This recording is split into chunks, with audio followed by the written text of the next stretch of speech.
Olá, tudo bem? Sejam todos bem-vindos. Estaremos aqui por uma hora para falar de Portugal, Portugal e Brasil. Vim aqui com a camiseta da. Camiseta é algo raro de eu usar, né? Geralmente eu tô com camisa, com. Eu vim com a camiseta da Biblioteca Real, que foi aquela herdada aí pela Biblioteca Nacional de hoje. Então, estou preparado para falar um pouco sobre Portugal. Estou com essa cara de cansado, porque cansado estou mesmo, não é isso? Vamos já começando a falar na lógica portuguesa, né? Mas vamos aguardar. Meu amigo Hermes vai aparecer e vamos conversar. Bem-vindos todos. Quanta gente já, que bom. Parece ser um horário bom esse aqui. Olá! Olá! E E aí, aí, meu meu querido amigo? professor? Tudo bom? Tudo bem? Como vai? Graças a Deus, tudo bem também, tudo certinho. Que Vai bom! lá. Deixa eu te apresentar para o pessoal aqui, já que, embora você tenha me convidado, eu sou anfitrião aqui da casa, né? Tem muita gente vindo aqui. Então, pessoal, eu conheci o Hermes em Lisboa, na minha viagem aí em novembro do ano passado, e foi uma viagem muitíssimo agradável. Eu lembro de todos aqueles que participaram dessa viagem com muito carinho. E o Hermes é um deles, né? Ele foi à minha palestra. Nós fizemos um evento, né? Na verdade, quem promoveu o evento foi o casal Chainho, a Juliana Chainho e o Mário Chainho, amigos muito respeitáveis, assim, gosto muito deles. E eu fui como palestrante. E além de ter podido visitar universidades, restaurantes, o Gordinho não pôde perder. Ao final da palestra, eu também saí com alguns amigos. Foi o dia em que eu experimentei o tal do pastel de Belém de Lisboa. E Hermes estava conosco e nós depois jantamos. E foi tudo muito agradável. Eu agradeço também ao Dr. Walter, que ajudou a viabilizar isso, né, o André Can, ao Chainho, e foi uma maravilha porque nós pudemos aí, além do evento, né, que foi uma homenagem ao professor Olavo de Carvalho, o lançamento do livro dele em Portugal. O livro era o livro sobre Aristóteles, né, Aristóteles Nova Perspectiva, a versão portuguesa. Eu pude conversar muito sobre Portugal, sobre história, e o Hermes é um rapaz que entende muito disso, porque ele trabalha, né, justamente, aí ele vai apresentar melhor do que eu, mas além de eu estar apresentando como um amigo que eu fiz em Lisboa, muito gente fina, foi muito legal aqueles momentos, e ele trabalha justamente com a parte turística portuguesa. É um brasileiro que está lá em Portugal com um trabalho aí maravilhoso de apresentar o Portugal profundo àqueles que estão lá, às vezes, os próprios portugueses, né? Então, eu gostaria até que o Hermes Herbert se apresente um pouco, conta um pouco do teu trabalho, para depois a gente entrar no tema. Bem-vindo, então, aqui a minha casa no Instagram, e obrigado pelo convite, tá? Eu sei que eu enrolei, faz muito tempo que o Hermes me convidou, mas é muita coisa e as agendas não bateram e agora funcionou. Por isso que eu nem neguei, É, embora esteja cansado, indo de reunião em reunião, eu falei, eu não vou negar a live pro Hermes hoje, nós vamos fazer, e vamos fazer muitas mais, porque esse tema é inesgotável. Fala aí, Hermes. é verdade, é verdade. Nossa, eu quem agradeço aí, muitíssimo obrigado, Rafa. É realmente um prazer poder estar aqui, participar aqui contigo. E foi realmente uma honra, como você pôde explicar ali, estar naquele momento ali contigo, ali em Lisboa, na terrinha, né, a famosa terrinha. Então é isso, assim, basicamente minha missão é apresentar Portugal aos brasileiros, né? E um pouco do que me motiva muito, e aí vai de encontro também até uma questão vocacional, assim, que eu tenho visto muito aprendendo contigo também, em todos os cursos, as aulas, né, os projetos, como o Brasil Paralelo, por exemplo, apresentar e recuperar, que eu sinto que tem um pouquinho de falta nisso nos brasileiros. Parece que nos distanciamos um pouco, né, ao longo aí da história, por um motivo ou outro, até Sim, podemos discorrer sobre isso, mas que o brasileiro se distanciou realmente de Portugal, que são realmente as origens, né, de nós todos, pode sem dizer dúvida. assim, brasileiros, né? Bom, e fico muito feliz de fazer isso e venho cada vez mais me aprofundando, estudando realmente história, então procuro colocar isso nos passeios, nos tours que nós fazemos, né? Por exemplo, como você lembrou bem ali, estivemos ali em Belém, né, naquele local belíssimo, Sim, tomando aquela sangria de cerveja que eu nunca tinha tomado, foi a primeira vez que eu tomei ali é no mesmo. Portugália. aquele restaurante belíssimo ali, né, de frente ao Rio Tejo, ao padrão dos descobrimentos, né? Nossa, que maravilha! Aquele padrão dos descobrimentos me emocionou. Bom, Não é, eu já o conhecia de longe, né? Aí, no momento em que nós vemos, é uma coisa maravilhosa. Energia ali perto de pensar que os grandes navegadores, por Pedro Álvares Cabral saiu dali, né, Vasco da Gama, ali do estuário do Rio Tejo, ali já quase na foz, ali no encontro com o Oceano Atlântico, realmente aquele lugar é especial, né, ali em Belém, com o Mosteiro dos Jerônimos ali a fundo, toda aquela história, né, e aí eu procuro isso, recuperar um pouco, assim, essa história, e é aquilo, né, todo brasileiro que vem a Portugal fica realmente se sentindo em casa, né, porque, enfim, tem a língua, a cultura, tem muita coisa parecida, né? E tem um que diferente. Você está na Europa, mas eu acho que isso aconteceu comigo. Eu moro cá há 3 anos já, mas antes, quando eu vim visitar também, eu saí com essa impressão, assim, de como se eu estivesse chegando assim na casa de um parente, né? De um parente próximo. Sim. E Portugal tem muito a ver, né, com isso e o Brasil, e vamos tratar aí um pouquinho dessa relação aí. A pretensão foi muita, né? Quando fui colocar o tema, tentando pensar ali, falei, nossa, tem tanta coisa para falar, desde lá dos idos de 1500, né? Até hoje em dia a relação aí, como você falou, são assuntos inesgotáveis. Espero que possamos fazer mais lives aí para... Sem dúvida, sem dúvida. Mas então, desculpa aí a questão de te colocar aí nesses horários. Eu sei que teus horários são complicadíssimos com a biblioteca, com tudo aí voltando. Imagina, Mas... funcionou. Que bom, Acabou o expediente, já vim para cá. Boa, e já tá com sotaque de carioca, hein? Meio português. Pois é, você é carioca, né? Eu sou carioca. Como é que tá aí no Rio? Tá lá no Rio? Você tá em... Eu sou santista, mas é meio carioca agora. Agora já era. Agora já era. Fui mordido pelo bichinho do Rio. O sotaque é parecido até com português, né? De cá de Portugal. Mas então, eu sou de família portuguesa, né? Minha família paterna é portuguesa e eu tô quase virando português, né? Estamos fazendo o processo de documentação aí, justamente para pegar a cidadania. Eu vou visitar mais vezes Portugal e vamos fazer esse percurso aí juntos para nós mostrarmos Portugal aos brasileiros. Vai ser um grande prazer. Vai ser uma honra resgatar isso aí contigo, teu conhecimento, então vai ser maravilhoso. Eu vou aqui na conhecimento do território, da geografia, e a gente vai juntos aí mostrando para o pessoal. Acho que vai ser uma coisa engrandecedora, assim, para a própria alma do brasileiro. Tem até aquele filme, não sei se você chegou a ver o Brasil Alma Portuguesa, que tem o professor Pachá, o Sidney Silveira, também eles fizeram. Nossa, eu tô devendo assistir esse filme, eu preciso assistir esse filme, eu gosto muito de todos eles e eu ainda não assisti. Você me pegou no pulo agora. Eu vou assistir esse filme assim que eu tiver um tempinho. Pois é, não, e é isso que eles trazem, esse o próprio título, né? Brasil, a alma portuguesa, e eles procuram, enfim, trazer isso de volta, e acho que é um barato. E tem muita coisa, o próprio Brasil Paralelo, né, fez um trabalho muito bonito, né? Sim. Resgatando, e eu sinto isso, assim, falta muito, né?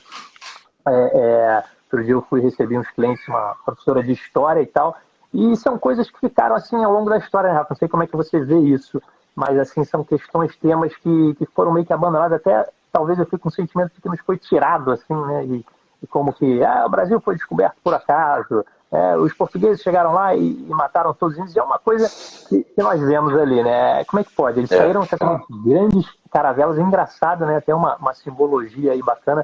Foi em abril, né, que o Brasil foi descoberto, né, época da Páscoa, né? Sim. Então, assim, da passagem, né, em Pessar, né, em hebraico, né, é a passagem. E muito diz também da teoria do próprio Pedro Álvares Cabral, que tem aquela dúvida, né, por que um navegante tão inexperiente e Portugal com uma pleiade aí de navegadores, né, Vasco da Gama, enfim, Fernando Magalhães e uma série de outros, e por que foi logo ele quase sem experiência, enfim, ele já fazia parte de uma ordem até mesmo um pouco secreta, né, e ele era descendente, ele era dos cristãos novos, né, ali os judeus, então ele tinha um certo conhecimento, foi a maior, acho que foi, se não me engano, foi a maior conjunto assim, de caravelas, de empreitada que se foi, né, enfim, para chegar a fazer essa passagem, né, do Atlântico, um engraçado símbolo, né, de chegarem lá logo na Páscoa, né, ali na terra de Santa Cruz, né, fizeram ali uma missa, já foi rezada logo de início, e engraçado também, por exemplo, porque os indígenas e os portugueses mataram todos os índios. Mas, peraí, quando eles rezaram a primeira missa no Brasil, né, ali ombreados, né, os índios e os portugueses a levantar a cruz, né, aquela cruz imensa que eles fizeram com o pau-brasil. Então, assim, é uma série de coisas que nós vamos vendo, quando nós vamos pesquisando mais a fundo a história, né, nós vemos que tem uma relação ali tão linda e uma história tão bonita que às vezes parece que nos foi tirada, né? Assim, de uma Sim, maneira. sim, em alguma medida nos foi tirada, porque, a bem da verdade, o descobrimento é muito mal contado. O descobrimento, ou aquele evento que marca, né, abril de 1500. Quando o Pedro Álvares Cabral é escolhido, de fato, como você disse, havia muitos outros navegadores bastante mais experientes. Ele não tinha experiência alguma e foi nomeado capitão. Justamente, e isso é uma hipótese que me parece muito confiável, pelo fato de que havia um acordo entre a Ordem de Cristo, herdeira da Ordem dos Templários, com o rei de Portugal, de que a terra recentemente encontrada pertenceria à Ordem de Cristo, e por um lado teria financiado as expedições marítimas, e por outro lado teria também colaborado com a grande intenção por trás disso tudo, que era converter outros povos, algo que deriva justamente desde o início do mito fundador português, né? Do mito de Eurico. Então a gente percebe o seguinte, Portugal ali, antes, não teve só missa no Brasil, antes da expedição sair, houve uma missa ali, e o rei Dom Manuel pega as bandeiras da Ordem de Cristo e transmite a Pedro Álvares Cabral, que as coloca nas caravelas. E quando ele vem, bom, por um lado tem uma versão marítima aí para esse caso, né? Por que ele veio para o Brasil se o grande objetivo era ir para as Índias, né? Um caminho que já previamente percorrido por Vasco da Gama, e foi justamente a expedição, a viagem cantada aí por Camões.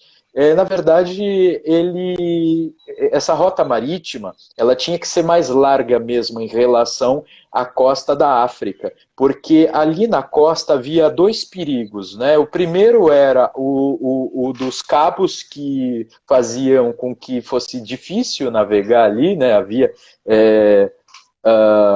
territórios, na verdade territórios não, havia partes ali do oceano que eram muito baixas, e por outro lado havia as calmarias também, que muito próximo ali da costa africana, impedem que a embarcação viaje, né, a contento. Então ela fica parando e passando por dificuldades aí, dificuldades meteorológicas.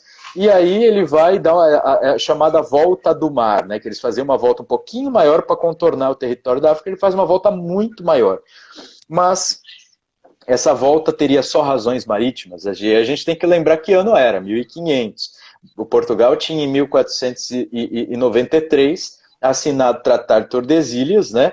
E que já era um tratado que revisava um acordo feito, na verdade, uma bula papal de um papa espanhol, valorizando a visão espanhola, que colocava ali a linha demarcatória do que era de Espanha e Portugal. É mó barato, né? Espanha e Portugal dividiram o mundo naquela época. A linha demarcatória que dividia o mundo entre Espanha e Portugal estava mais a leste, né? E Portugal briga para essa linha. A África ainda era toda de Portugal, mas ele briga para que essa linha passasse um pouco mais a oeste, certo?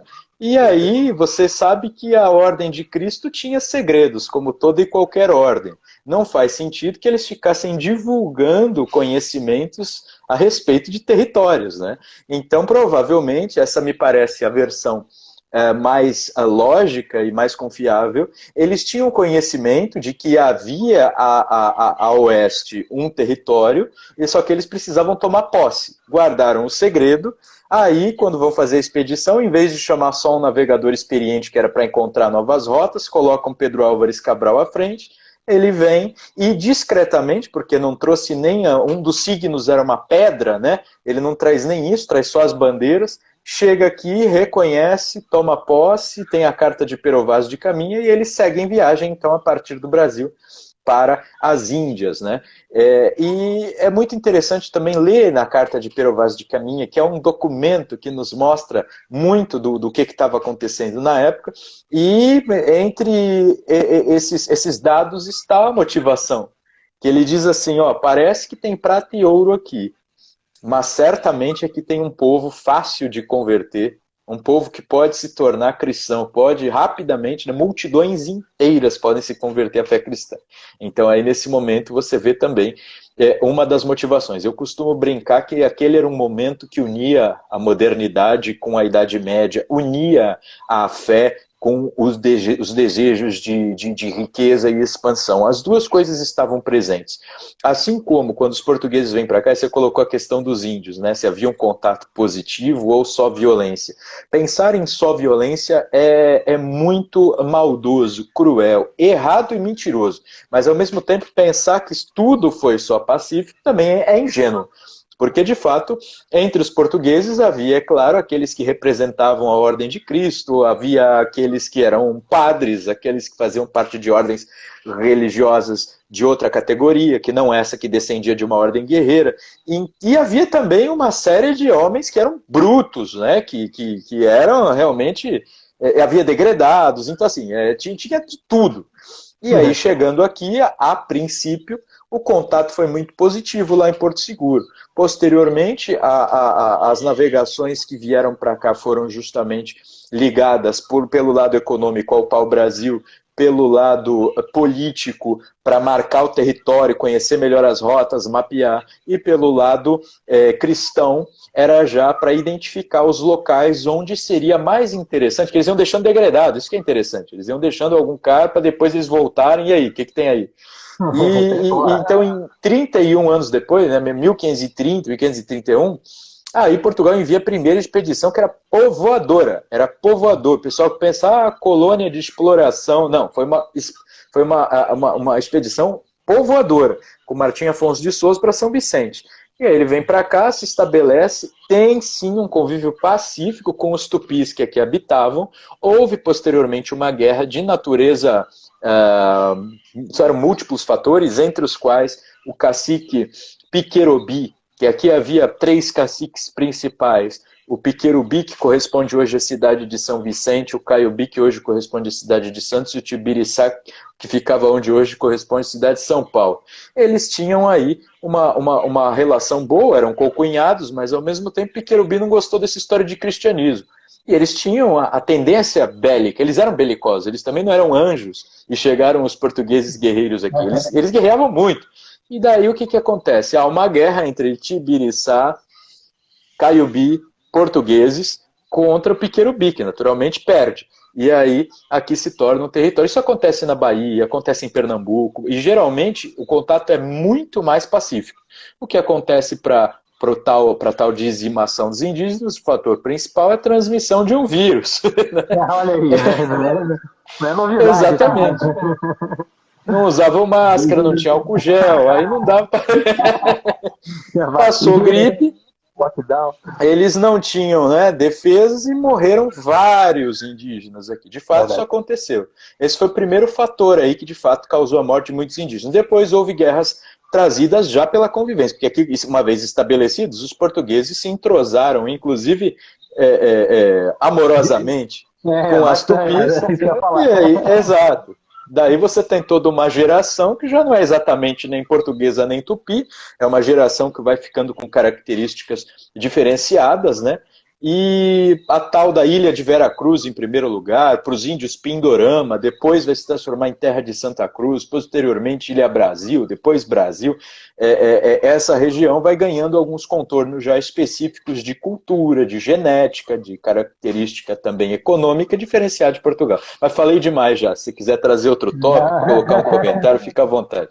Não, maravilha, é interessante você falou. E é um pouco também diferente até, por exemplo, da história dos Estados Unidos, você comentou, né? Portugal manda a expedição ali, uma expedição colonizadora, né? Depois de 30 anos, se não me engano, nos Estados Unidos demoraram acho que mais de 100 anos, né, para mandarem assim, expedições colonizadoras. Inclusive o contato com os índios parece que foi diferente lá também. Lá realmente foi mais a partir de, por exemplo, eles não se entrosavam, eles não tinham esse interesse talvez até religioso enfim, de catequizar, de se entrosar, né, de transformar ali uma nova nação, como você bem comentou ali, que eu acho interessantíssimo isso também, nesse documento, que o primeiro rei de Portugal, né, o Dom Afonso Henrique, tem que enviar o Papa, né, para ele ser reconhecido ali como nação e tudo mais, independente, ali no Milagre de Eurique, né, quando ele tem a visão, né, de Jesus Cristo, e ele recebe ali a mensagem, né, dessa coisa do meio que o destino manifesto português ali, em que ele espalhará, né, a palavra e a fé através de uma grande nação. Então muitos ali já dizem que lá em 1100 e pouquinho ele já era ali o início, né, a semente do Brasil, e os portugueses carregaram isso justamente, né, com com a reconquista cristã, né, até os algarves e depois nas grandes navegações.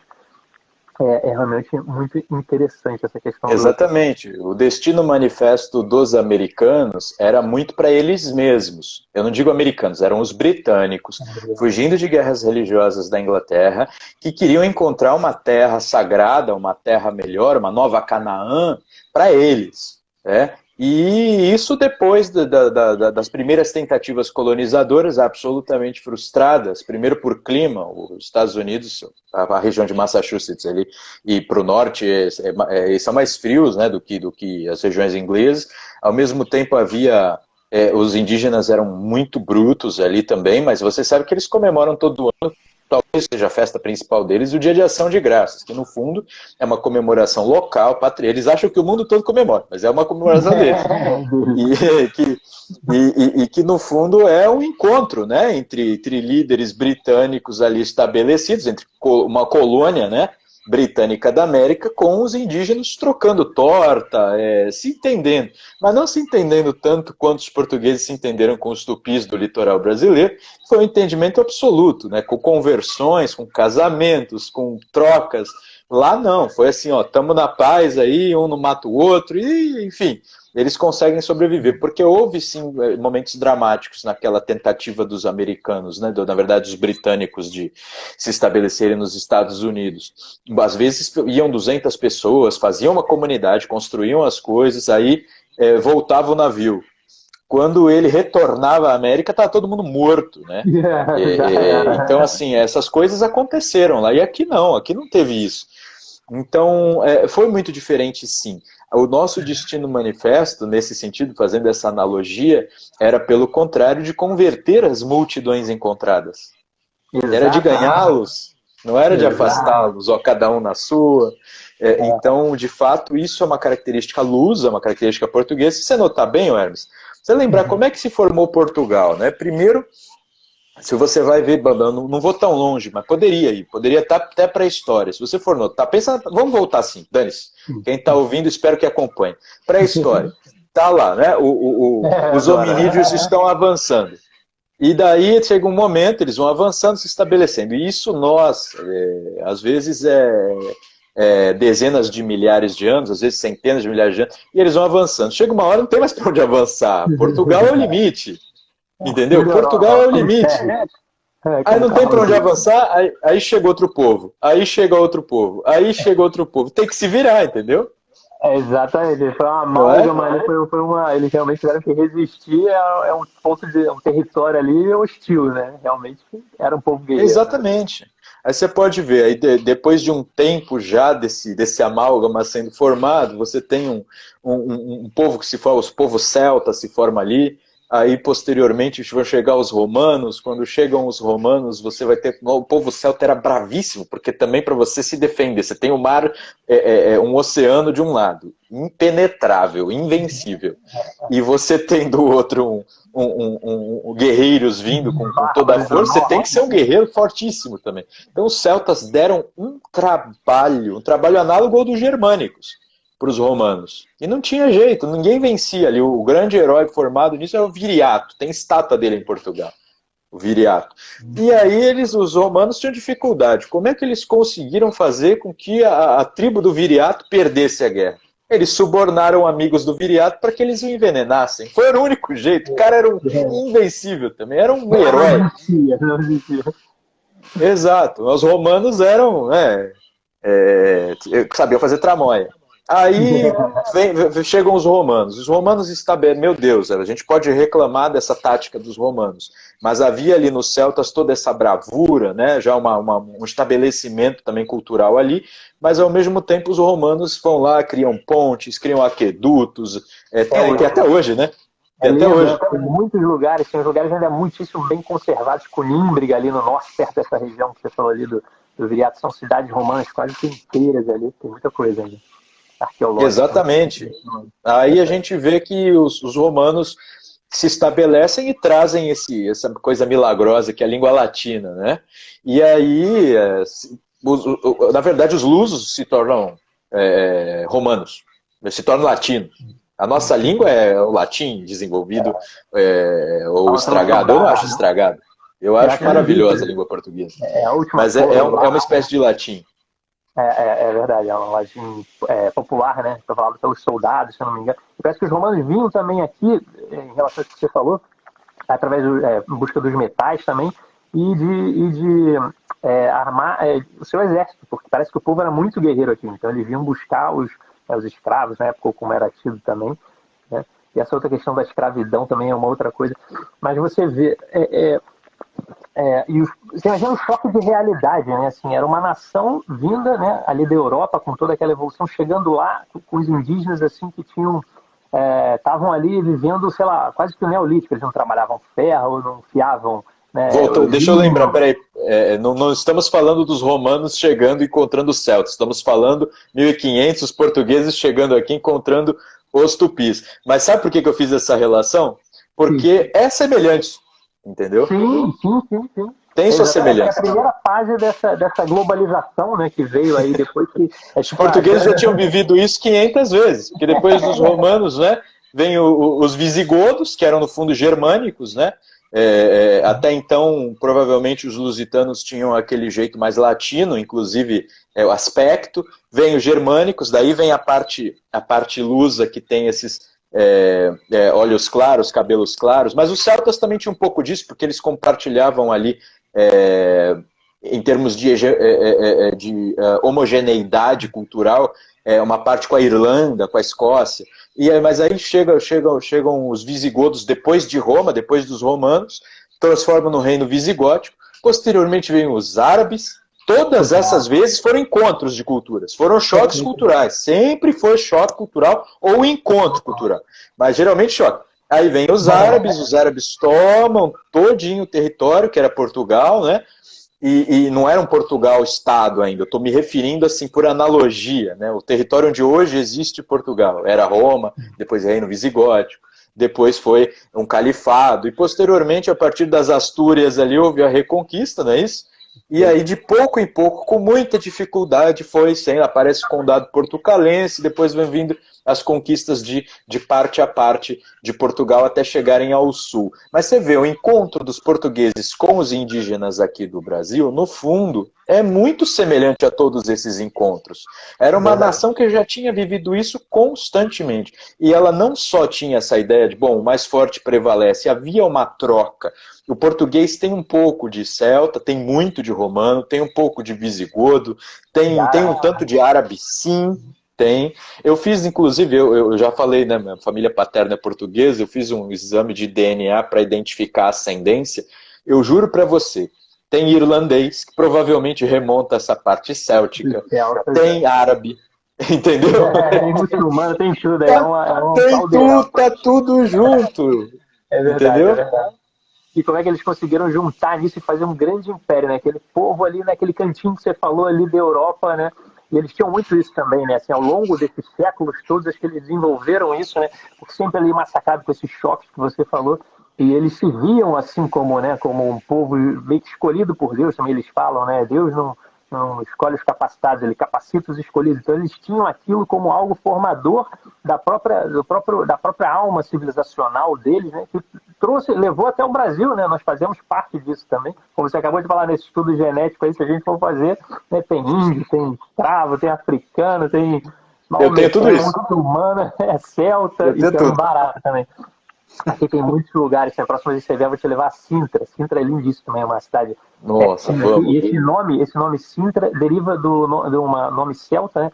Ele era o Monte da Lua. Então vem de Cíntia, que é uma palavra celta, né? que é lua. Então ainda tem muitos. E ali tem vestígios, ali você vai no Castelo dos Mouros, que foi feito pelos árabes, mas antigamente ali tem construções ainda, resquícios nas escavações, quando eles fizeram, descobriram ainda muitos resquícios de celtas, dos Olha que legal. Em Óbidos, as igrejas cristãs, quase todas em Lisboa, derivam assim de igrejas, às vezes, visigóticas, lugares celtas de adoração aos deuses na época, né, que eram pagãos, e mesquitas árabes depois também. Então foi realmente uma construção belíssima, né? Uma história riquíssima, Sim. né? Portugal para historiador é uma maravilha, né? Porque o que tem para pesquisar, você viu, escavação vai encontrando um povo, vai encontrando o outro. Eu escavei o meu sangue, encontrei uma coisa, encontrei outra. É uma coisa impressionante. O que você tem em Portugal para investigar de história. E como você falou, por exemplo, a própria língua, se você escavar, né? A língua. Um dos primeiros aí, o responsável pelo condado portucalense, que foi dado justamente na ocasião da Reconquista, era Vimara, né? E eles colocavam sempre ES ao final para designar o filho. Então, filho de Vimara, Vimarães. Aí isso vai se transformar em Guimarães. Guimarães. Guimarães. Exatamente. Então, filho de Fernando, Fernandes, filho de Rodrigo, Rodrigues, essas coisas estão na língua. E as próprias palavras árabes também estão no idioma, né? O algodão, que vem de alcudum. Você tem também, aqui no Brasil, o Brasil ainda passou por um processo de muito elo com os africanos. Então, também tem no sangue, tem no idioma. E tem na cultura. Então isso aí é uma coisa que vem dos portugueses. É evidente que não é tudo flores, né? Não são só flores, deixa eu fazer a concordância aqui certinho. Não são só flores, não são só momentos pacíficos, tranquilidade de concórdia. Eram também outros tempos. É evidente que hoje a gente tem os valores de paz, de dignidade humana mais exaltados, embora eu não sei se isso vai evitar guerras, mas espero que sim. Agora, o que aconteceu aqui no Brasil, sem dúvida, a princípio teve essa ideia de que eles estavam encontrando um novo povo para converter, e esse povo seria, por sua vez, também um polo de novas conversões, não é isso? Exatamente. Agora eu vou aproveitar aí o senhor um pouquinho para avançar um pouquinho na história, uma dúvida até que eu tenho, assim, e claro, e a partir daí, depois de 1500, nós vemos Portugal, como você estava a falar, enfim, investindo, trazendo, colonizando, mas aí parece que até mais ou menos ali o século XIX, iníciozinho do século XIX, a coisa ficou meia, enfim, era um império português, teve lá o problema da dinastia filipina, também teve uma série de questões. Mas ali eu queria que você falasse um pouco daquele momento quando a família real, quer dizer, quando a capital, né, portuguesa, né, transporta da Europa para a única cidade abaixo da linha do Equador que foi capital de império, né, que foi o Rio de Janeiro. E, enfim, nesse momento aí, com as ideias iluministas lá surgindo, as invasões napoleônicas, né, até muitos veem, seguindo essa linha, esse fio que a gente está traçando aí ao longo dessa história, dessa relação de uma questão até de uma providência divina, né? Enfim, por uma questão geopolítica da época, mas fato é que a família real foi, né, e levou com toda ela a biblioteca, inclusive, a Biblioteca Sim. Nacional também ainda tem muito desse tesouro ainda dessa época que foi trazida, será? Ali Tem. Nossa, então foi toda a corte, todo o Inclusive, tesouro, né? a minha camiseta hoje é da Biblioteca Real, né? Que foi transportada junto, né, que era o com Dom Google da João época, VI. né? Que era o Google da época, né? E Portugal, um império baseado assim, em cultura, né? Em educação, não à toa ali a Universidade Portugal de tinha Coimbra. muito, valorizava muito biblioteca. Portugal tinha um respeito enorme por biblioteca. Você pode ver, o Dom João VI fez questão. Gente, ele estava fugindo de Napoleão Bonaparte, não só fugindo, né? Já era uma estratégia, é bom você tocar nisso, porque, por um lado, era uma estratégia de políticos muito hábeis, por outro lado, era uma coisa meio religiosa que já existia, né, em Portugal. Já tinha sido falada por Bandara, por exemplo, já tinha corrido, até aqui no Brasil, na boca do Frei... Ei, meu Deus do céu. Eu já vou lembrar. O Antônio Vieira, Padre Antônio Vieira, Padre Antônio Vieira, jesuíta, não é Frei não é franciscano, Padre Antônio Vieira. Ele já tinha falado sobre isso, sobre que Portugal deveria se trasladar para cá, para o Brasil. E do nada, assim, o rei Dom João VI se viu, ele gostava de biblioteca, ele não queria governar, ele gostava de livro, tudo. Ele se viu ali na dificuldade com Napoleão e resolveu operar uma estratégia, uma ideia, sei lá, sugestão divina, antiga, e veio para cá e fez questão de trazer a biblioteca. Imagina só trazer aqueles milhares de volumes. Não deu para trazer de uma vez. Eles ficaram encaixotados lá no porto, cara. Imagina a agonia. E ele veio para cá e aquilo foi sendo trazido aos poucos, a partir de 1810. A coisa ficou mais ou menos estabelecida, se não me engano, em 1811. Aí, nessa primeira década de 10, ela vai sendo estabelecida, primeiro, biblioteca real, e era de consulta da corte. Depois ela vai se transformar numa biblioteca para pesquisadores, né, para os estudiosos, até virar uma biblioteca pública no período joanino, tá entendendo?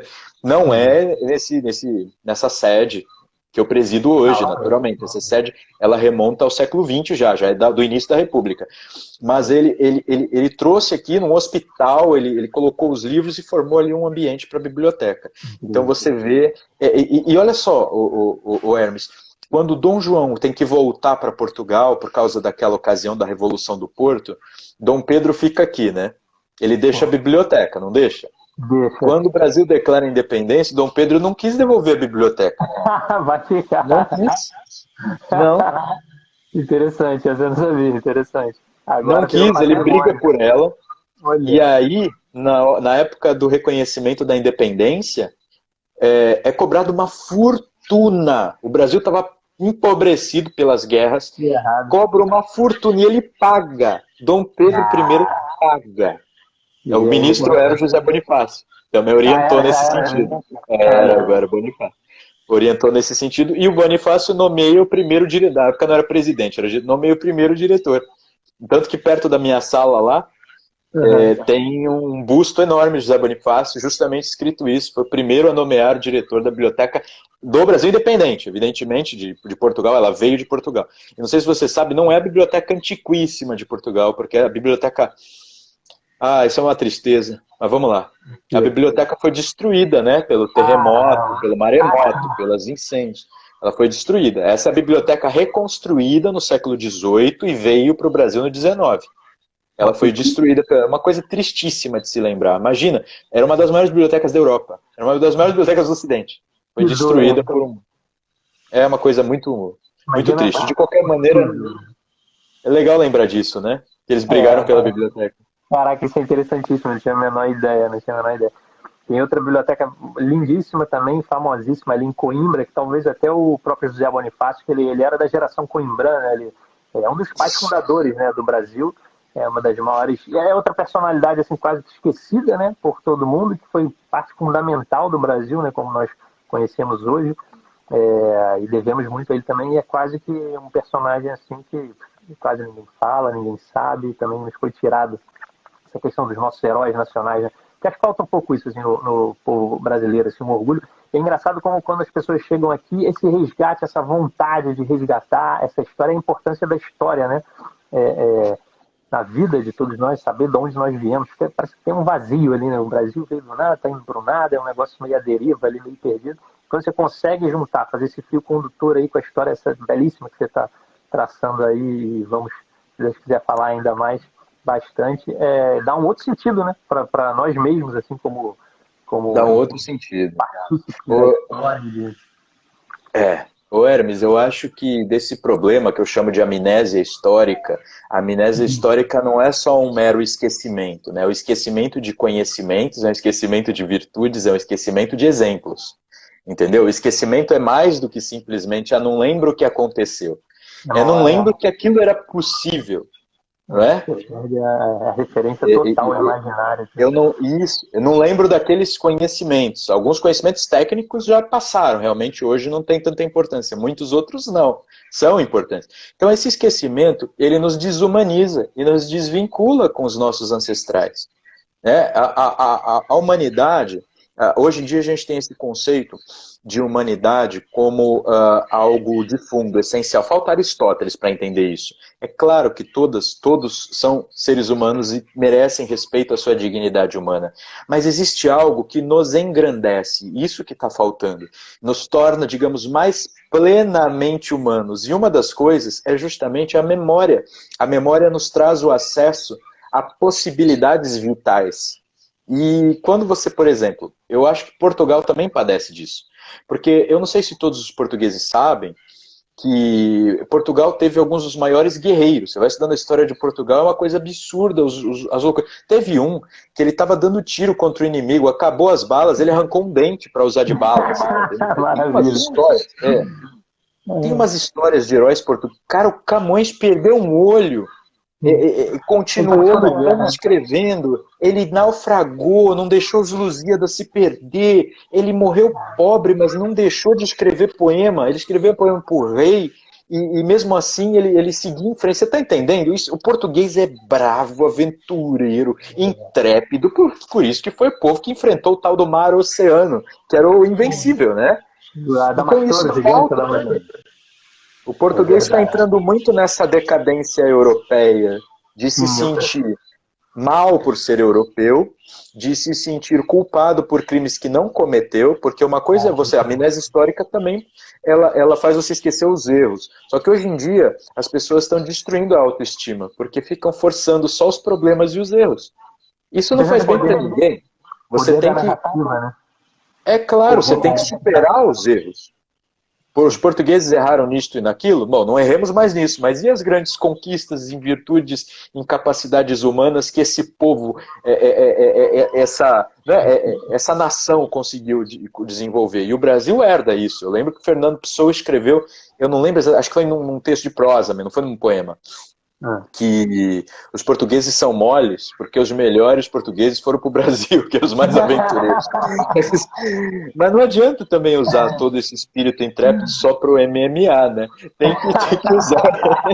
Tem que usar para outras conquistas, né? Então eu acho que nós temos um pouco disso. Na medida em que somos portugueses, temos que lembrar dessas coisas e nos inspirar por essas coisas. Mas Portugal também tem que se inspirar por isso.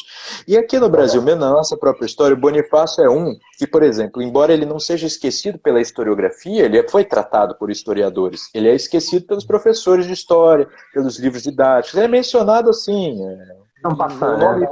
passagem.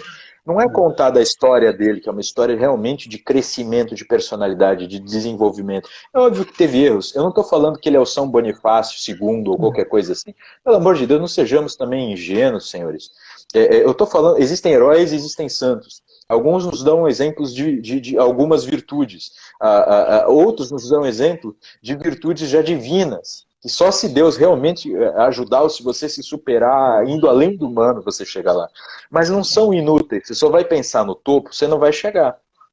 Você precisa dos degraus. O São Basílio dizia isso. Acho que o livro está até aqui, ó. Aqui tem o livrinho do São Basílio. Esse livrinho é uma carta aos jovens sobre a utilidade da literatura pagã. A literatura pagã, diz ele, é útil na medida em que ela mostra virtudes mais alcançáveis. Entendeu?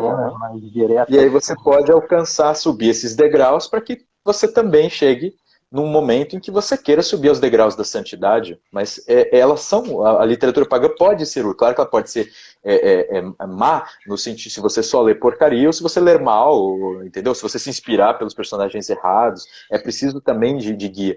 Mas eu entendo que nós podemos nos aprofundar na história de uma maneira moral também, na maneira como que Plutarco fazia isso. E aí o Bonifácio é um exemplo, e tem vários outros Hermes aqui na história do Brasil, vários outros. Essa elite Coimbra que você falou, ela foi a responsável aqui no Brasil, não só por ajudar a independência a acontecer, mas por, desde o início, tentar promover a abolição da escravatura. E foi Bonifácio e mais um. Esqueci o nome do mais um, coitado. Aí, tá vendo? Eu esqueço. Então, tem esses dois aí. Eles propuseram a abolição da escravatura. A elite brasílica, ou brasiliense, como se chamava na época, era mais vinculada com a elite agrária. E embora eles falassem, olha que engraçado, embora eles falassem em república, eles eram escravagistas. Os que falavam em monarquia eram pró-libertação. Então, seu amigo falou de Luiz Gama, e Luiz Gama esqueci. Luiz Gama é um herói fantástico, né? Um rábula, né? Ele atuava, sem a formação, ele atuava como advogado e ele libertou diversos escravos com o uso da inteligência, sem ficar se vitimizando. Ele soube crescer, estudar, encontrou a estratégia certa, é uma estratégia excepcional. O Brasil tinha prometido à Inglaterra que a partir de determinado ano, aqueles africanos que aqui pousassem seriam livres. O Brasil não obedeceu. Ele chegava e mandava justiça, ó, tem esse tratado aqui, e ele chegou depois, então ele é livre. E ele libertou um monte de gente que não tinha como negar. O Um talento ali gênio, um gênio, um intelectual. gênio. Incrível, né? Tem muitos personagens desses que devem ser recuperados aí. E é isso, é a pesquisa, né? Nossa, Joaquim Nabuco, olha o pessoal falando aí. Quer dizer, Ledo Gonçalves, caramba, tem uma malta aqui que eu não conheço, realmente. É o Gonçalves Ledo, é Gonçalves Ledo a ordem do nome dele. Ele era dessa elite brasiliense, ele era republicano, ele era meio revolucionário à francesa, mas não lutou pela abolição, não. Quem lutou pela abolição foi o tal cara da elite Coimbra, chamado José Bonifácio. Eles eram inimigos. O antagonista do José Bonifácio era o Gonçalves Ledo. Bem da verdade, o José Bonifácio arrumava encrenca com tanta gente que, dependendo da fase da vida, o antagonista é outro. Na fase da independência era o Gonçalves Ledo. Eu acho interessante também a relação dele com o próprio Dom Pedro, né? Que ele, parece que no final da vida ali, quando Dom Pedro realmente depois reconhece toda a importância dele ali, né? Ele meio que se volta primeiro contra ele e depois percebe toda a grandiosidade mesmo do que ele fazia ali, até em relação à própria esposa dele, né? Das maluquices e peripécias que ele fazia e da importância que ele tinha, que ele representava ali para esse país. E aí, o melhor personagem para mim é Dom Pedro II. São muitos personagens. Dom Pedro II O Dom Pedro fala, II é o mais querido, sabia? Eu é um dos acho mais que ele é o mais queridos. querido. Porque eu vejo pela venda de livros, eu vejo pelas pessoas que me escrevem. Não é uma pesquisa. Foram feitas pesquisas outras vezes claro, nomes da moda às vezes estão mais na boca do povo, mas quando você vai um pouquinho mais profundo, as pessoas gostam muito de Pedro II. Eu sou também um fã de Pedro II. É, é, Era um fenômeno cultíssimo, ao mesmo tempo, né, prudente, liberal quando tinha que ser, conservador quando tinha que ser. É uma coisa extraordinária a maneira com que ele gostava do Brasil, amava o Brasil. Ele funda um instituto histórico para estudar a história do Brasil, promove concurso público para quem tem a melhor ideia para explicar o que é o Brasil. Engraçado que venceu um alemão. Tá? Venceu um alemão, Não para mas ninguém. ele abriu o concurso público. Ele fomentou a música brasileira, a pintura brasileira, o romance brasileiro. Assim, você pega esse período. Eu não sei se tem um par para o Dom Pedro II, assim como. Eu gosto sobre alguns aspectos, eu gosto mais do Bonifácio, mas também é meio bairrismo, né? Que ele é santista, tudo. Mas o Da casa. Pedro II é carioca, né? Mas o, mas o Pedro II é figura extraordinária, mas tem muitas outras, viu? Muito pouco faladas. Amigo aí falou do Araújo Lima e do Visconde do Uruguai. Gosto mais do Visconde do Uruguai. O Visconde do Uruguai tem um papel muito grande também na diplomacia. A diplomacia é muito lembrada por pessoas O Rio que Branco também é prestam. dessa geração. Qual que é a relação dele Quem? do Barão do Rio Branco? O Barão do Rio Branco, ele era filho do Visconde do Rio Branco, ele aparece no final do Império, mas se consagra no início da República, e as conquistas dele, as conquistas diplomáticas dele foram quase milagrosas, cara. Porque era assim, o Brasil faz parte da estrutura do direito internacional, quando você tem uma pendência, em vez de guerrear, apelar por um negócio chamado arbitramento. Aí um outro país vai ser o árbitro e você manda suas razões. Como se ele fosse o juiz, você como advogado, o Barão de Mauá não, o Barão do Rio Branco nos representou muitas vezes, aquele bigodão dele, e ele, cara, ele vencia todas, cara. Por exemplo, pedaço de Santa Catarina ali para perto da Argentina. A Argentina quis pegar aquele território, ele ganhou uma parte do Amapá, ele ganhou o Acre, ele ganhou. É uma coisa extraordinária, sabe? Águia de Aia, não. Águia de Aia era outro, não era É personagem? o Ou Rui era Barbosa. É Rui o Rui Barbosa? Barbosa, Águia de Ares. O Rui Barbosa, ele conseguiu, olha só, num momento em que as nações estavam aprendendo a conversar digamos assim, numa espécie de parlamento internacional, né?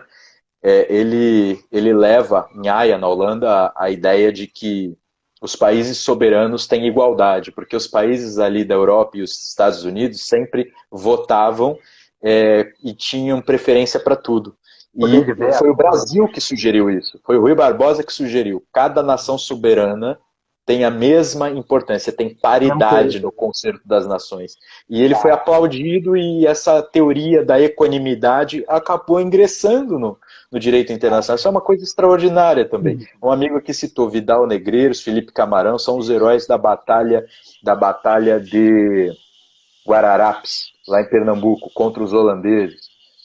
Então, essa cara, coisa das batalhas também brasileiras também é uma coisa meio que fica assim, meio nublado, né? A gente não tem também uma identidade, assim, pelo que falam sempre nas escolas, porque o Guerra do Paraguai foi um massacre, o Brasil imperialista, aquela mesma narrativa, né? Aquela coisa que nós já sabemos, um viés já marxista, sempre ali a esquerda dominando, né, o discurso e tudo, e acaba ficando que a gente se perde um pouco de escola da realidade do que foi, né, das situações todas aí.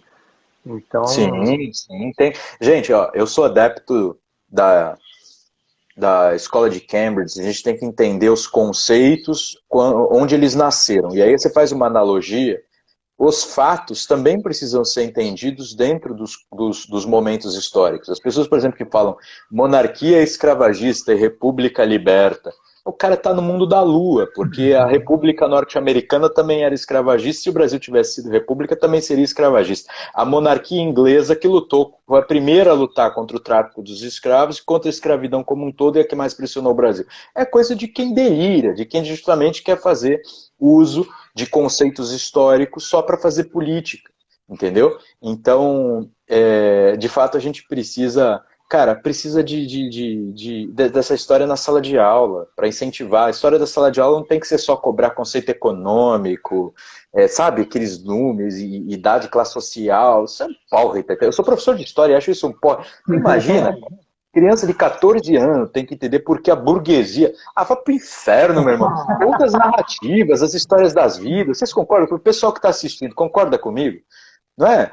Fica sempre com essa história chata, economicista, materialista. Não é assim, as pessoas têm sonhos, têm ideais, se aventuram, arriscam suas vidas, seus patrimônios, seus olhos como Camões, para conquistar seus ideais, entendeu? Não tem essa de que o ser humano é só luta porque tá pobre ou porque tá rico, quer manter a riqueza. Tem gente que joga a riqueza no lixo por valores maiores, tem gente que não liga para a pobreza por valores maiores, tem gente que fica rico para realizar valores maiores. Vamos parar com essa porcaria de ensino horroroso de história, né? Precisa chegar nas escolas. Eu não estou falando mal dos professores em geral, tem muito professor bom que consegue, mesmo havendo uma exigência governamental. Gente, eu tô no governo que eu ajudei a eleger, isso é uma coisa que vem de trás, entendeu? Vem de trás. Eu tenho certeza que esse governo vai auxiliar nessa luta, mas não podemos também ficar cobrando pressa. Essa coisa tem que acontecer e tem que funcionar. Então, assim, é preciso que para as escolas vão mais essas coisas que tocam o coração. Não é precisar mentir, não estou falando para ninguém mentir. Mas essas histórias pessoais, a história da Leopoldina, meu amigo, como é que as pessoas não ouvem isso na escola? Uma coisa belíssima, né? Uma história belíssima, uma mulher que batalhou tanto, tinha valores assim altíssimos, né? E realmente às vezes é tratada assim como um personagem quase que irrelevante na história e ninguém sabe. Isso me vem uma pergunta, muita gente fala, a história é contada pelos vencedores ou pelos perdedores? Porque, pelo que você falou, realmente as pessoas que estão preocupadas mesmo, empreendendo, estão fazendo, estão buscando, estão fazendo a história acontecer, né? E parece que tem um outro pessoal que fica mais distante ali e vai contando a história, e a coisa parece que vai se descolando da realidade um pouco, né? E como é que é isso, essa questão da narrativa, assim, quem que controla isso, como é que isso pode ser também visto e mudado, não sei, alguma coisa? A história é contada por quem se preocupa em contar a história. Okay. Porque, por exemplo, os reis portugueses, eles venceram batalhas, conquistaram territórios. E aí eles tiveram a preocupação, por exemplo, contratar um Fernão Lopes. Aí diz aí, ó, vai lá para os arquivos e conta essa história, porque os arquivos arquivo é uma bagunça. Eu estou fazendo pesquisa histórica em arquivo. Eu sou presidente da Biblioteca Nacional, eu estou falando isso. A biblioteca é organizadinha. Eu estou falando bagunça. Na hora que você vai interpretar, é uma selva. Você precisa de um guia, você precisa aprender as técnicas do guia. Então, assim, ele falou, conta a história aí. Depois veio o outro, teve essa preocupação. Então, nesse caso, Vitorioso contou a história. Agora, aqui no Brasil, por exemplo, você tem alguns momentos históricos nos quais aqueles que, em tese, foram derrotados, souberam escrever a história da forma com que os derrotados contam e aqueles que venceram não contaram história nenhuma. E aí venceram momentaneamente. E quem conta história realmente consegue isso, atinge os corações, cria virtudes, e às vezes faz passar por virtudes de qualidades humanas que não são virtuosas, são Isso é perigo. um perigo, né? É um perigo. A história é um veículo de formação, entendeu? Você vai Não dando digo. exemplo, exemplo, exemplo. Se você conta a história na sala de aula só dando exemplo de revolucionário, é revolução que o pessoal vai buscar. A gente não tem segredo, cara. Então tomem cuidado, né, com as escolas onde vocês colocam seus filhos, tudo, ou pelo menos conversa. Não quero fazer terrorismo. Eu sobrevivi, você sobreviveu, dá para sobreviver. Às vezes seu filho está ouvindo uma coisa, pô, chama só para conversar, esse assunto aqui ou aquele, não sei. Não precisa fazer esse terrorismo, né, brigar, tudo. Eu sou conservador no sentido até de moderação. Não sou daquela sofisticação e prudência, que não, mas no sentido de moderação, fazer as coisas acontecerem na medida do possível, como o Barão do Rio Branco. Com diplomacia, com exposição de razões. Se não é possível, tem guerra. Mas, pô, a gente vai guerrear desde o início. A guerra é assim, você arrisca a sua vida. Você vai arriscar a vida o tempo inteiro? Não me parece inteligente. Me parece inteligente todo mundo se persuadir, dialogar, etc. Então, eu acho que dá pra gente conquistar muita coisa ainda pela via da história, inclusive para educar brasileiros para recuperarem aí essas grandes virtudes de que os brasileiros deram exemplo. Temos 5 minutos. Com certeza. Pô, caraca, passa rápido, hein? Passa rápido. Quando a live é boa, passa rápido. Pessoal, gostou aí? Comenta aí embaixo. Será que a gente faz mais lives aí com o professor Rafael? E é incrível, né? Mas é isso. Nós temos até esse projeto aqui, vamos fazer justamente a coisa de fazer um roteiro, até porque eu sinto vontade disso. Eu vejo assim, o brasileiro às vezes vai viajar e às vezes busca, enfim, a motivação, sei lá, uma foto no Instagram ou porque é o local do momento, uma coisa assim, e é tão mais interessante você estar no lugar, perceber o entorno, né? Agregar valor naquilo ali com a história, e quanto mais com a própria história, né, dos seus antepassados, aquilo te engrandece de tal forma, né, que eu penso até em fazer esse roteiro. Olha aí, hoje, em pouco tempo achei que não ia dar, mas passamos lá das Asturas, da Reconquista Cristã, Fizemos uma grande viagem. os problemas atuais aí da política nacional, e foi Mas um que legal barato. que você falou isso, ó. Temos por volta aí de 120 pessoas, Que barato. 115, entre 115 e 125, que estão nos ouvindo aqui. Vamos fazer um roteiro em Portugal para contar essas histórias nos locais, Hermes?